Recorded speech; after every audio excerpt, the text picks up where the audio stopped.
The same book of Daniel that we read before that talked about Irma also talked about Ishmael too, and he talked about Esav.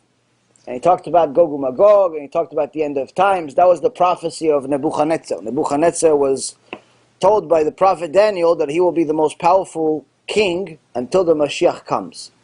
Now there are many prophecies about what's going to happen in the days of Mashiach. One of them is the Milchemet Gog uMagog, the war of Gog uMagog, where Ishmael, which in essence is Islam, and Esav, which is all of Christianity and Catholicism, which in essence means 98% of the world, or the majority of the world, are going to go head to head. They're going to go fight.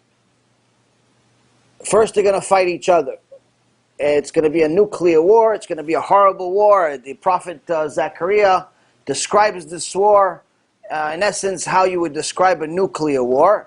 Says the eyes are going to melt and like liquid out of the face of a person. The skin will melt and so on. It's a nuclear war in essence. I believe it was the Arizal says that this war will last 9 minutes, which in the days of the Arizal this wouldn't be possible. So today we know it's possible. And in essence, they're describing a nuclear war and a big craziness, bigger than any war that we have, other than the war between Amalek and Am Yisrael in the desert. In Midrash Me'am Noez, it talks about the war between Amalek, the nation of Amalek, and Am Yisrael, and it says this is the biggest war in history, even bigger than what Gog uMagog is going to be. And the reason why is because it was a spiritual war. Amalek had different sorcerers who knew who's destined to die and who's not. And so they only sent the soldiers that they knew could not die, according to their knowledge. Joshua had to keep everyone alive, but the problem is that the sun had to be up. That's how they would have they would stay alive. So in essence, Joshua had to pray to Hashem for Hashem to keep the sun. So one of the miracles that happened during this war is that Hashem kept the sun in the sky specifically for Joshua for extra amount of time. Anyway, this was a very big war, a lot of spiritual powers, and beyond the scope of the conversation we have today. Point being is that the Gog uMagog is first going to start between these two major powers, between Ishmael and Esav.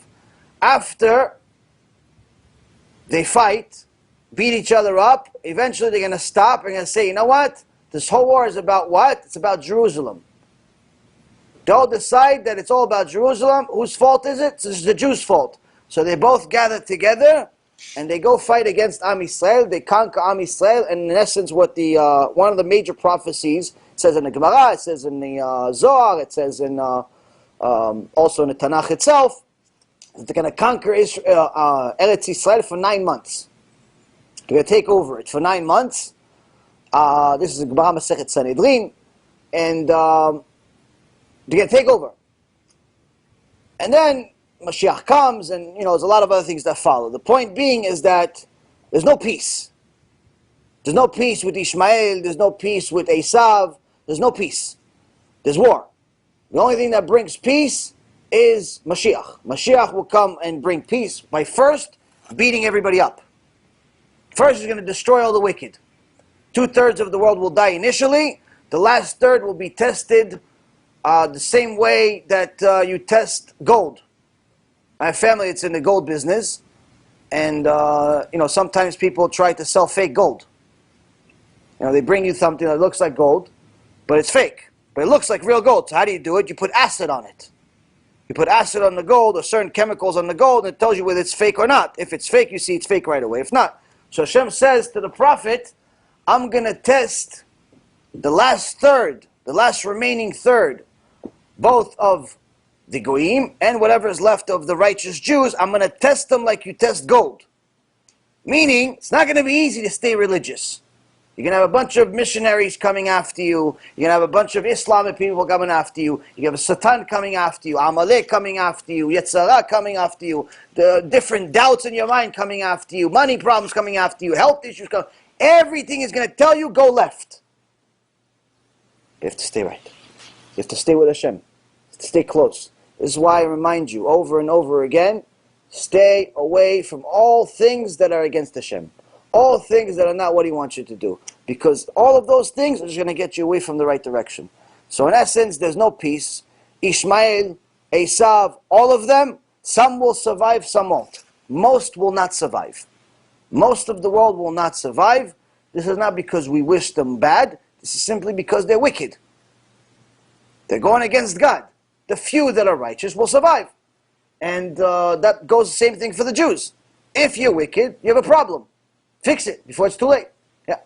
The greatest investment that a person can possibly do is to invest as much as possible into Cube. I urge you to open up your heart, open up your wallet, support this incredible cause. By donating, you're not only helping others, but you're also opening the door to divine blessings in your own life by really setting Hashem's children on the right track. Let's make a difference together, one person at a time. Thank you, and may Hashem bless all the sponsors and grow the Bezrat Hashem organization.